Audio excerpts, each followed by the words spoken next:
Hello everyone, welcome to my channel. आज की इस वीडियो में हम पढ़ेंगे मीनिंग ऑफ कंपनी, यानी कंपनी का अर्थ, उसकी डेफिनेशन, देन उसकी करैक्टरिस्टिक हम पढ़ेंगे। कंपनी मीनिंग क्या है, कंपनी का अर्थ क्या है। जैसे हमारे बहुत सारी आपने देखा होगा आसपास शॉप्स हैं, तो ये क्या है, एकाकी व्यवसाय है या फिर कोई साझेदारी के प्रारूप है। तो इसमें क्या है, जो छोटी छोटी शॉप्स हैं ये ग्राहकों की पूरी आवश्यकताओं को पूरा नहीं कर सकते। इनकी कुछ सीमाएं होती हैं, इनके पास लिमिटेड पैसे होते हैं, इनमें इतनी योग्यता भी नहीं होती कि बड़ी किसी कंपनी को चला सके। तो एक ही पर्सन के पास इतनी योग्यताएं भी नहीं होती और उसके ऐसे में दायित्व होते हैं। तो दायित्व पूरा करने में अगर बड़ी वो शॉप करना चाहते हैं, ज़्यादा ही मॉल वगैरह खोलना चाहते हैं, कंपनी खोलना चाहते हैं, तो उसके दायित्व भी बहुत बड़े हो जाते हैं कि इतनी पूंजी चाहिए होती है, उसको इतने लोगों को टैकल करना पड़ता है कि उसको मैनेज करना पड़ता है, उसकी कुछ कमियां हो जाती हैं। तो इन कमियों को दूर करने के लिए जो एकाकी स्वामित्व में यानी अकेले व्यक्ति में और साझेदारी प्रारूप में जो कमियों को दूर करने के लिए ही कंपनी का निर्माण किया जाता है, व्यवसायिक संगठन का निर्माण किया जाता है। तो इस तरह से कंपनी क्या है, एक कंपनी कुछ व्यक्तियों का ऐच्छिक संघ है, यानी कंपनी व्यक्तियों का संघ है जो अपनी मर्जी से उसमें आ रहे हैं, जिसका निर्माण कानूनी प्रक्रिया के द्वारा होता है। और कंपनी का निर्माण कैसे होता है, लीगल प्रोसेस के द्वारा होता है। उसका उद्देश्य व्यवसाय करना होता है। अब क्या है इसकी डेफिनेशन, प्रोफेसर हेने के अनुसार है, कंपनी कानून द्वारा निर्मित एक कृत्रिम व्यक्ति है जिसका पृथक अस्तित्व, निरंतर उत्तराधिकार और एक सार्प मुद्रा होती है। क्या है कि कंपनी क्या है, एक प्रोसेस के द्वारा बनी होती है, कृत्रिम व्यक्ति होती है, वो अलग ही एक व्यक्ति बन जाता है, ठीक है, आर्टिफिशियल व्यक्ति जिसका पृथक अस्तित्व हो जाता है।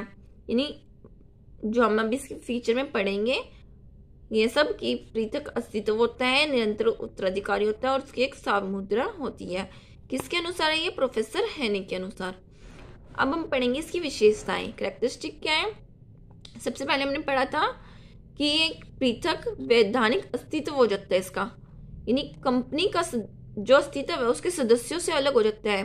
कंपनी अपने नाम से कुछ भी खरीद सकती है, बेच सकती है, ठीक है। बैंक में खाता भी कंपनी के नाम से ही होगा, ठीक है। जैसे हमने शॉप्स के नाम से भी खोले थे, अब बैंक है, बैंक भी एक उसमें है, तो बैंक के अकाउंट बन जाते हैं अलग से, तो बैंक का ही नाम चलेगा। ये तो नहीं कि बैंक में किसी से हमने पैसे लिए तो बैंक का नाम, तो वहाँ बैंक का नाम लिखा जाता है, ना कि वहाँ पे कैशियर का, कि जिससे हम पैसों का लेन देन कर रहे हैं उनका हमें नहीं पता, हमें तो बस बैंक है तो बैंक के नाम का ही पता रहता है कि SBI बैंक है, PNB बैंक है, तो उनके नाम से ही हम क्या है लेन देन करते हैं। इस तरह कंपनी होगी कि रिलायंस कंपनी है, अब ब्रांड या उनका कि रिलायंस कंपनी है, रिलायंस में कोई भी हो, बेचने वाला कौन है, लेने वाला कौन है, कुछ नहीं, ठीक है। जैसे मान लो हमारे स्कूल है, वहाँ नौकरी करने वाले चेंज होते रहेंगे, प्यून चेंज होते हैं, टीचर्स, पूरा स्टाफ का स्टाफ चेंज हो जाएगा, पर स्कूल एज इट इज ही रहता है।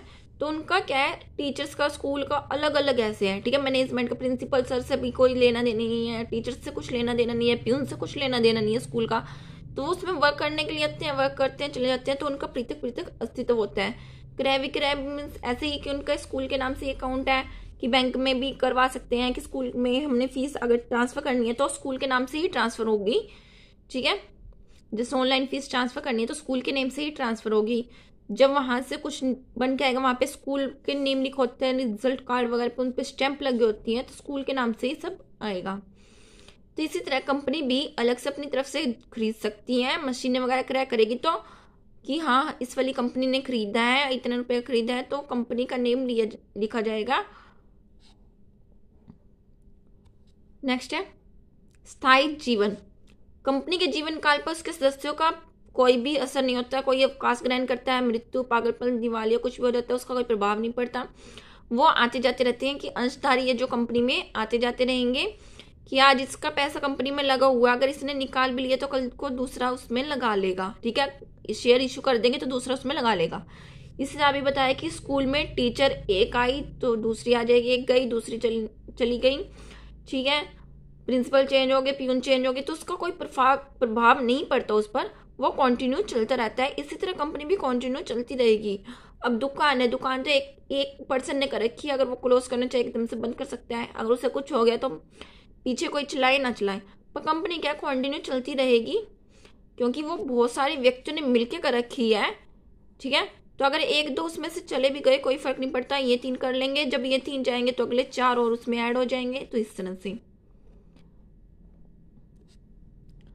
कब तक चलेगी, जब तक उसका कानून द्वारा एक प्रोसेस के द्वारा उसका समापन ना कर दे, ठीक है। समापन कब होगा, जब एक प्रोसेस के द्वारा होगा, नियम कंपनी अधिनियम के अंतर्गत होगा, तभी उसका समापन होगा। नेक्स्ट है सीमित दायित्व। अब कंपनी के अंशधारियों का दायित्व क्या है, सीमित होता है।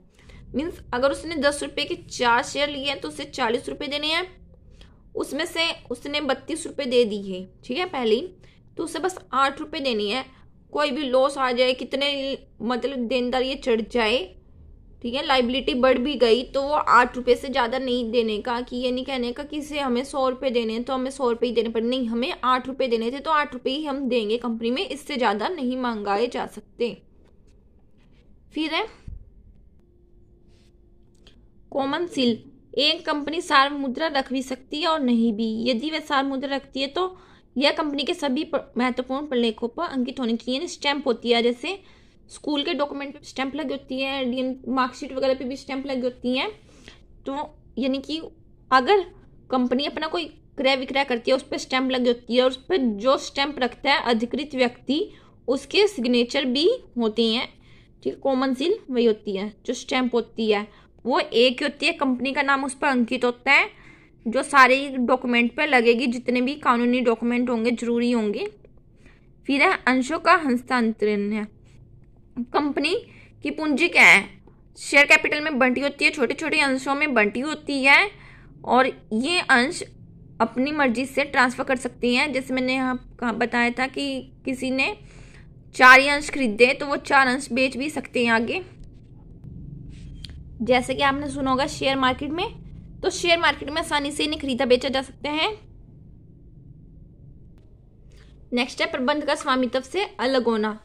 तो यहाँ पे जो अंशधारी है कंपनी के वास्तविक स्वामी तो वो होते हैं, पर ये बहुत सारे होते हैं। मान लो एक कंपनी में 1 लाख लोगों ने पैसे लगा रखा है, ठीक है, क्योंकि इस समय बैठा हुआ है, कोई 5 ले रहा है, कोई 10 ले रहा है, कोई 100 ले रहा है, तो वो बंट हो रहे हैं। तो अगर वहां पे बहुत सारे व्यक्ति है, तो नहीं सारे अपने अपने आके चलाएंगे, तो वो क्या करते हैं, डिसाइड कर लेते हैं।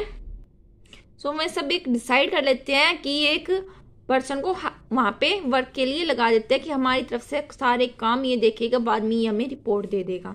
मैनेजिंग डायरेक्टर, आपने सुना होगा। मैनेजिंग डायरेक्टर क्या होता है, मैनेज करने वाला जो कंपनी का पर्सन ही होता है, उसे यहाँ पे क्या है, जॉब मिली होती है, ठीक है।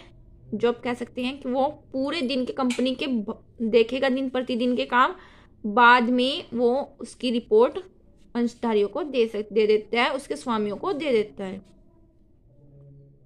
तो ये इसके फीचर थे।